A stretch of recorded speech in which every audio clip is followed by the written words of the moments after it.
tension rods rattle. I talked to Joey Gonzalez years ago. He had gotten a custom drum set, a drummer, real good drummer, blue. And I talked to some other folks in the forum yesterday. They were asking me, the guy with the Ludwig kit, he had a real nice Ludwig kit. He goes, how do you get rid of those rattles off the back of the tension rods that have the new washers? In one case, what do you use to get rid of that? Well, there's several ways you can fix that. You want to just use the practical, maybe some folks don't want that kind of one loose that happens. Vibration is called the rusting knob. So you get sort of kind of like the old 808 sound, basically. But then you get the and it sounds like someone's trunk rattling, like someone driving around over the top rattling, and there's a trunk rattling. There's a lot of these other cool. Some precision drumming now also have rattle on it. And I look at it low and frequency. But the rest of it is a lot of people that create that rattle. And it took me years to figure out how to fix that sound. I learned this back in college. Old school drummer that know that. Tell me what to do. You have a little section, you have a little air port. You take all of your tension rods and you get them in the grease. And you put them in your sleeve. Then you take the washer and the washer is great, but because you have knocking pressure on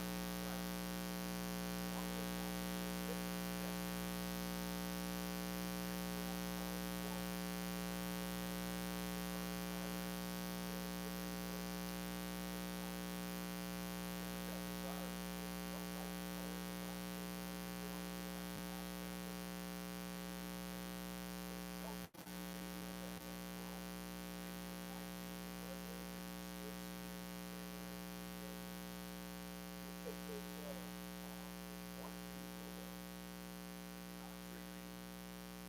it gets that rattle. So you take that and you just barely tension that down. And when that aircraft rubs up, it stays fitted. It's almost sticky. And you could also attach adhesive to your metal. If you don't like the metal, don't use the plastic. You take that metal and put it on a tactic.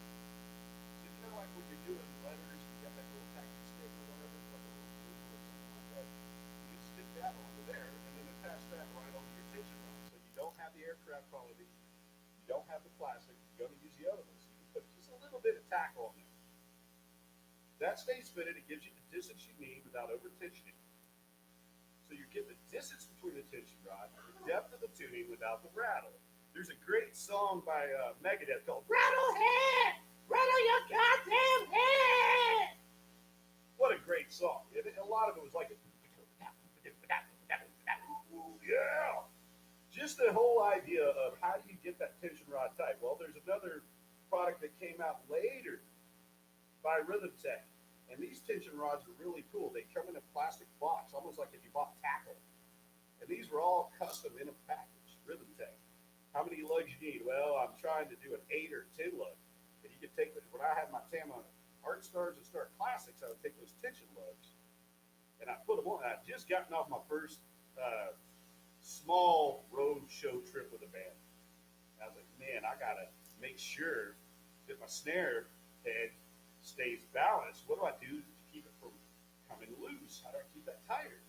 I ordered these badass tension rods from Rhythm Tech, and they have a little ratchet inside of the top of the coupling where your washer would go.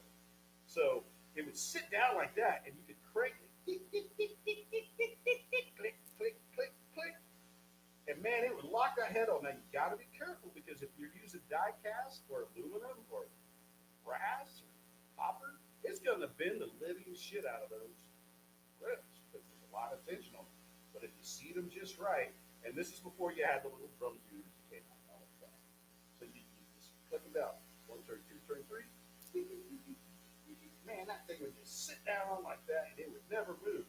No matter what, it didn't come untuned. Now the head's going to have less forgiveness because it's not allowing it to release from the pressure. So you got all this down pressure coming up. So the head's going to end up giving in a little more. So the only beauty of those Rhythm Techs is You didn't go out of tune. Once you had your cranks on it, you knew exactly how to fast speed it. They were easy to find. They were heavy, and they were really cool. So I started using those on my art stars. Well, I learned that the art stars had die-cast lugs on them. Those lugs were freedom floaters. So once I started using those little cranks on them, they would overtension them and it'd crack those lugs. They'd pop off of it. So then I'd have to go to Tim and I'd have to order me $18 replacement parts for each tuner that I would break because I'd want to crank it down and get it real tight. So I learned then, damn it, these are really great, but they'll screw up your lugs if you overtension them. So I learned, well, I switched out those and I got some potted steel ones and put them on the side and switched them out for the Star Classic models. And I put it over. I matched the holes, matched and everything. I finally got them in. They ordered from me, got them in. I put them all on, had a couple extra ones so I could back them up. And they lasted forever. By the time I went and sold that kit before I switched over and got into DW, those lugs had all been retrofitted and hybrid. Man, that snare was probably 15, 20 pounds, 14 ply. Man, crank that down. So I'm rambling. Coffee's good. I'm not going to always come in here and just blast you out because in a few minutes I'm going to go over there and play the other kit and post it later.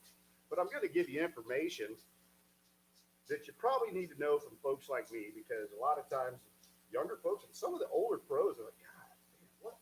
You kind of get a block. I've had these blocks on my pedals. Back in the day, the drums used to slide around. And I've gone on tour. I go, man, they're going to have some, you have to carry like bricks around. We carry bricks. We carry cinder blocks. And we put them in front of the bass drum. Finally, I got home one day. I bought a rug. I put the bass drums right where I wanted, and then I drilled holes through it, and I put 2 bolts on the block. So I took, imagine if you have a block like this. Took 2 bolts, and this is one of the first things I did, was go in there, and I'll take that block, and I put it under the rug, drill the hole through it, and fasten it. No matter what, your drum's not moving. It was really cool. So, sorry if I'm screaming, y'all. I'm fixing to end this one. There's another quick fix. Well, nowadays you can buy a drum rug. They already have the stoppers on it. Nowadays the drum legs are so strong you don't even really have to have a rug. They're not going to slide. However, if you have a double pedal, you're going to have a problem. So then you got to get another rug to hold it inside there. That's when I had applied for a contest. Black Widow sent me a drum rug, I don't know, 6 years ago. This is when you actually could win stuff. It wasn't spam. Hey, apply and you win this. I'll be damn it. I won. They sent me one right in the mail. I dropped that sucker out and used it on one of my Yamahas that I had. One of the greatest drum rugs I ever had. Now, there's other rugs out there just like that. You know what I'm talking about. They actually fit. The Velcro fits onto the surface of the rug from your DW pedals. So automatically, you just set them down, and they sit on the rug. Those don't move. So there were certain developments that came out, you know, like space technology, Velcro. So they were using nylon and Velcro to secure it, no blocks.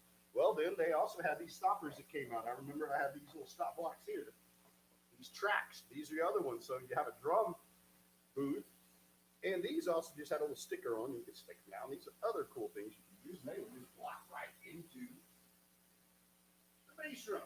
However, that would require to use a piece of plywood or something to secure it if you're raising your bass drum. A lot of us want to keep the bass drum up off the ground and want it flush.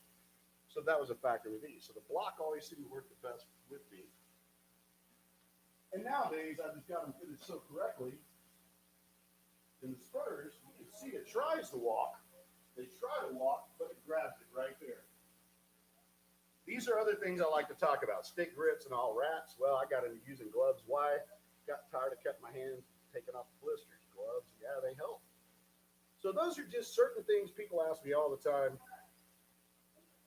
And I want y'all to have a great 2 for Tuesday. I'll see you back with just drumming on the acrylics. I'm going to go over there and make sure they're tuned up. I'm going to take a couple of cymbals over there and switch out. I'm just going to use the K over there on that one. We're going to see how it sounds. Hope y'all have a great 2 for Tuesday. Rock on.